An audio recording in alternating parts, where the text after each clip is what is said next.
আসসালামু আলাইকুম, বিসমিল্লাহির রহমানির রহিম। পরিবেশনটা দেখেই বুঝতে পেরেছেন যে আমি আজকে আপনাদের চাপা শুটকির ভর্তা দেখাবো। আমি এখানে পেঁয়াজ নিয়ে নিয়েছি 1.5 কাপের মতো। আমার কাছে বড় একটা অ্যাপেল সাইজের পেঁয়াজ ছিল, সেটার অর্ধেকটা নিয়েছি। এখানে নিয়ে নিয়েছি আমি 50টা রসুনের কোয়া। সবগুলি দিব না, কিছু রসুনের কোয়া আমি আস্ত দিব। নিয়ে নিয়েছি 25টা শুটকি, চাপা শুটকি। যে যার ইচ্ছে মতো ঝাল দিবে। এটা কিন্তু লাল মরিচের গুঁড়া আমি দিয়েছি 1.5 চা চামচ, বিকজ আমারটা খুব ঝাল। একটা তেজপাতা দিব, কিন্তু একটু ছিঁড়ে দিব। দিয়ে দিব আন্দাজ মতো লবণ। অ্যান্ড দেন এখন আমি এই মাছটাকে কিছুক্ষণ কুসুম গরম পানিতে ভিজিয়ে রাখবো। তারপর ভালো করে ধুয়ে নিব। তারপর সব কিছু একসাথে ব্লেন্ড করে আপনাদের দেখাবো নেক্সট স্টেপ। আমার সাথেই থাকুন। আমি কিন্তু মাছগুলোকে ভালো করে ধুয়ে নিয়েছি। আমি কিন্তু খুবই মানে কারো হাতের মাছ ধোয়া পছন্দ করি না। আমি কিন্তু ধুই ভালো করে। অনেকে বলে শুটকিটা বেশি ধুইলে খুলে যায়, বাট আমি আগে শুটকিটা দিচ্ছি, কারণ এটা কাটা আছে, ব্ল্যান্ড হয়ে যাক। যাই হোক,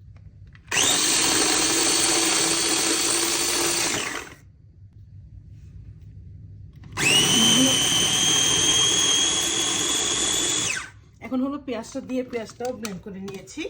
আমি এখন দিয়ে দিব রসুন। এটা কিন্তু একদম পেস্ট হয়ে যায় না, একদম পাটায় বাটার মতো হয়। রসুনগুলি সব দিব না, কিছু আস্তা কোয়া রেখে দিব এরকম। এটাকেও ব্লেন্ড করে নিচ্ছি। এটা কিন্তু পাটায় বাটার মতো হয়, খুব ভালো লাগে আমার কাছে একদম। এখন চুলায় একটা পাত্র নিয়ে নিয়েছি একটু তেল, একটু না বেশ ভালোই, কারণ শুটকিটা ভুনা করবো তো অনেক তেল দিতে হবে। তেলটার মধ্যে একটু জিরা পড়ে গিয়েছিল, ভালোই হয়েছে, জিরাটাও চলে গেল এখানে। যাই হোক, এই তো ওইটাই ইউজ করে ফেলেছি, কেউ আবার কিছু মনে করিয়েন না, তেল ফেলে দেওয়ার জিনিস না। তেলটা গরম হয়ে গেলে আমি কিন্তু পানি টানি কিছুই দিব না, আমার সেই শুটকিটা দিয়ে দিব। শুটকিটা আমি অন্য পাত্রে এজন্য নেই নাই, অন্য পাত্রে আবার একটু লেগে যাবে, আবার একটু এখানে লাগবে সেখানে লাগবে, তাই আমি ডাইরেক্টলি আমার এটা থেকেই দিয়ে দিব।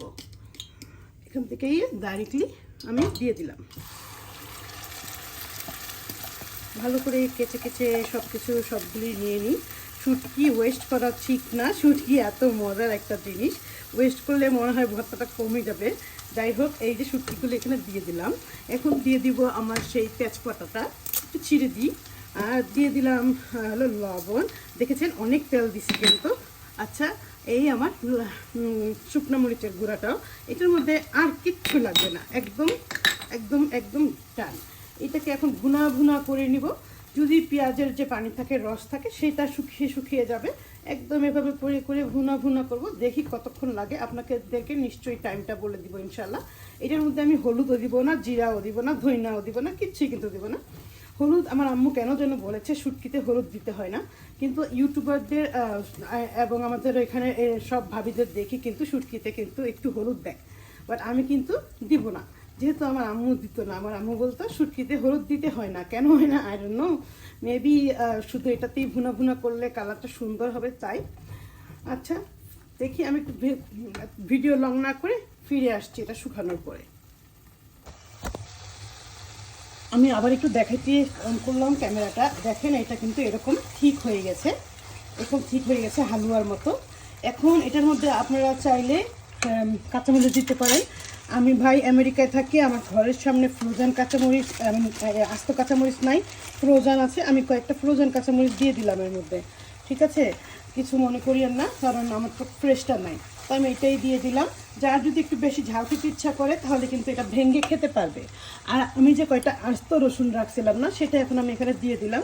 সেটা এটার সাথে কিছুক্ষণ কুকড হয়ে যাক, তারপরে আবার ভুনা করে তেলটা উপরে উঠে আসবে, তারপরে কিন্তু বন্ধ করে দেবো চুলাটা। তখন আবার আপনাদেরকে ইনশাল্লাহ দেখাবো। এখন একটু ক্যামেরাটা অফ করছি। এই তো আমার শুটকির ভর্তাটা হয়ে গেছে, দেখেন কি সুন্দর, সাইড দিয়ে কিন্তু তেল ভেজে, অনেকগুলো তেল দিয়েছিলাম, এই যে শুকিয়ে গেছে।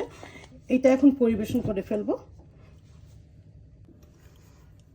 এই যে শুটকি ভর্তাটা পরিবেশন করে দিয়েছি, সাথে আলু ভর্তাও করেছি। আলু ভর্তার রেসিপিটা আগে থেকেই আমার পেজে আছে, দেখে নেবেন যদি লাগে। তাহলে এই পর্যন্তই আজকে। সবাই ভালো থাকবেন, সুস্থ থাকবেন, আমার সাথেই থাকবেন। আল্লাহ হাফেজ।